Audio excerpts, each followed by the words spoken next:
सुनना। यहाँ तो आवाज साफ नहीं है, लेकिन वहां बिल्कुल साफ है। वो तो सुरतों की बोली है, तो सूरत अपनी बोली को पहचान लेती है, क्योंकि वो तो अनाथ अब भूल गई। जैसे जैसे उसका जागरण होगा बोली पहचानती जाएगी अपनी को, उसकी तो बोली अलग। इस सूरत में भी बहुत शब्द है। अभी तो इसमें छोटा सा यानी मिश्रित हो गया जड़ में, लेकिन जब ये निकल करके और चेतनता में पहुंचेगी तो इसमें भी बहुत शब्द है, बहुत आवाज है इसमें। इसकी भी आवाज कम नहीं है। बोलो। किंगरी और सारंगी सुनी मान सरोवर चरे चरे। अब कहते हैं किंगरी सारंगी को गुना, इन्हें सुनी और गुनी। सुनने का मतलब कि आवाज आ रही है, फिर उसको मतलब है छांट लिया। वहां भी आवाजें बहुत हो रही तरह तरह की, तो उसको फिर छांटा और उसमें ले हुई। तो जब लय होने लगती है तो मानसरोवर में पहले स्नान करना। उस पिया पद में तो बाद में जाएगी, जब स्नान पहले करेगी तो सब कुछ उसमें धो धा करके, और इतना उसमें तेज उस प्रकाश को, शब्द को इतना बर्दाश्त करती है, यानी सहन कर लेती है, तब वो जाती है उधर। नहीं तो सहन नहीं होगा तो नहीं जा सकती।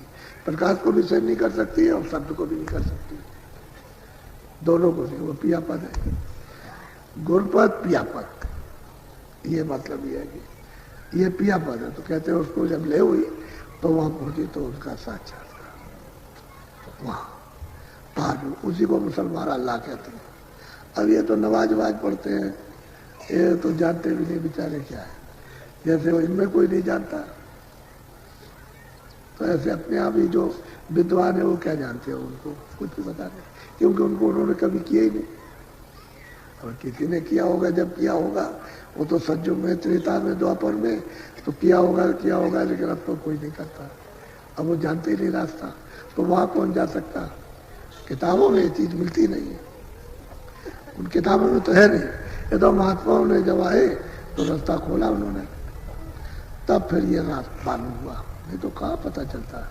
तो वहां गई पिया पद में, स्नान किया मानसरोवर। तो मानसरोवर इतना बड़ा है कि ये सब त्रिलोकी और पूरा ब्रह्म का ब्रह्मांड ये सब उसमें डूब जाए, उससे भी बड़ा है मानसरोवर। आप ऐसे सोचते हो कि कोई तालाब होगा, बहुत बड़ा। ये तो वहां देखने से पता चलता है। और जो वहां की हंस मंडली वहां रहती है, कितनी होंगी, आप वहां अरबों वर्षों तक बसो तब भी नहीं जीत सकते उनको, इतनी हंस मंडली रहती है। तो उसमें स्नान करने के बाद जब उसका पिया पद का दर्शन पार ब्रह्म का होगा, साक्षात्कार आगे चले, तब त्रिवेणी मिलेगी। फिर त्रिवेणी में स्नान करना, क्योंकि जब तक ये नहीं त्रिवेणी में स्नान नहीं करेगी तब तक वो ऊपर नहीं जा पाएगी, क्योंकि वो ऊपर की धारा आ रही है वहां ऊपर से।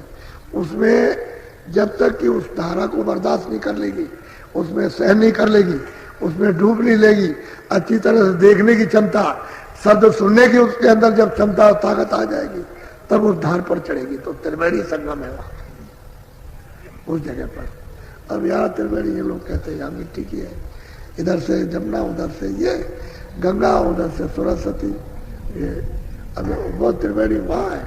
कहते हैं कि वहां कोई चढ़े आकाशा, जब आकाश में चढ़ के जाएगा तब वहां त्रिवेणी में पहुंचेगा, तब खबर होती है उसको अपने घर की कि हमारा घर इस तरफ है। फिर आगे सहूलियत हो जाती है, आसानी हो जाती है। उसके स्नान करने से जो महाशुंड का मैदान है उसको आसानी से पार करेगी। नहीं वो तो अरबों, कितने कितने खरबों लंबा योजन, कितने कितने खरबों योजन लंबा मैदान है। तो जब तक कि मतलब यह है कि ये त्रिवेणी में स्नान न कर ले उस धार में, तो सहन नहीं कर सकती है, इतना प्रकाश उसमें। और गुरु रहना चाहिए बताने वाले, तो आगे ले जाए।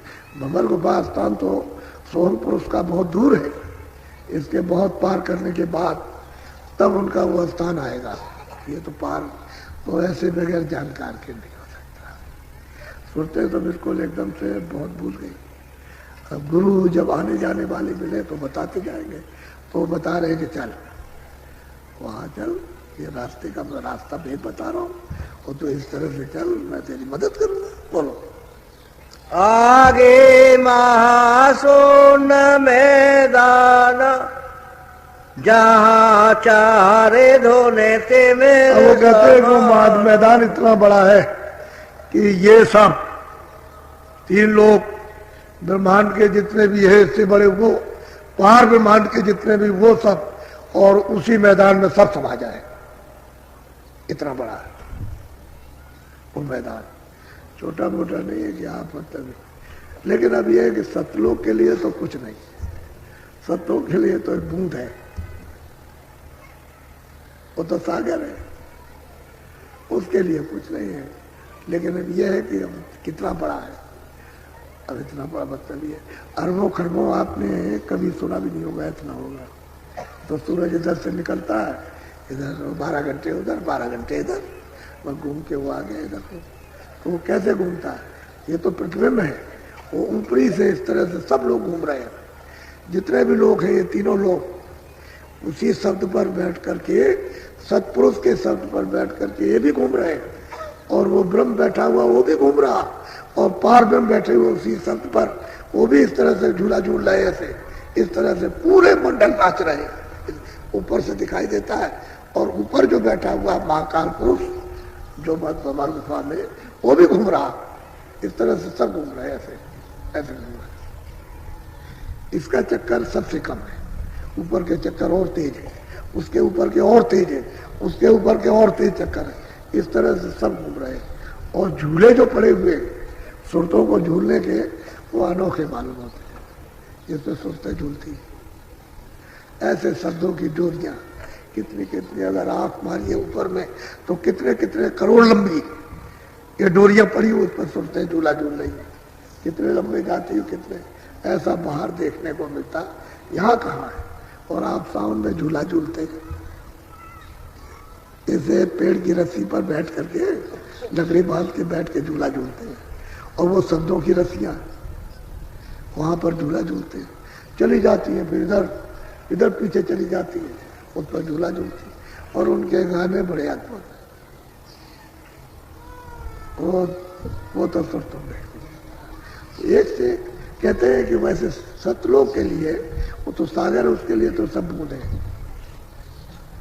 ये त्रिलोकी भी ऊपर के जितने भी हो सब, वहां के लिए तो कुछ नहीं, वो तो अथाह सागर है।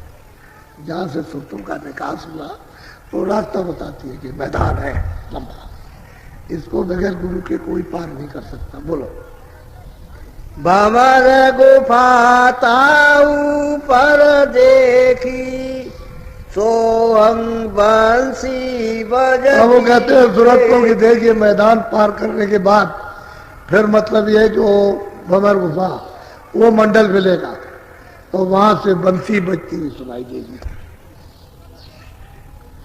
उसको जब पकड़ेगी वो जाएगी और पकड़ करके उसको चढ़ेगी।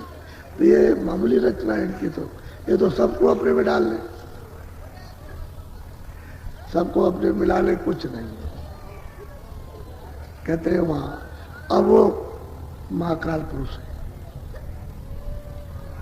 अब वो सतलोक के